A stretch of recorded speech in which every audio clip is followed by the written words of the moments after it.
বৈশাখ মাসের কৃষ্ণপক্ষে শ্রী শ্রী বরুথিনী একাদশী মাহাত্ম্য কথা।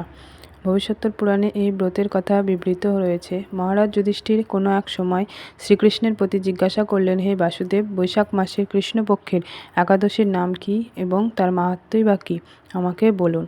উত্তরে শ্রীকৃষ্ণ বললেন, হে রাজন, এই একাদশীর নাম বরুথিনী, ইহ পরলোকে মহা সৌভাগ্য প্রদান করে। এই ব্রত পালনে প্রেমানন্দ লাভ হয়, সকল প্রকার পাপও বিনাশ করে। ভাগ্যহীনা নারীও এই ব্রতের প্রভাবে সমৃদ্ধি লাভ করে, জন্ম মরণ চক্র থেকে মুক্তি লাভ করে প্রভৃতি।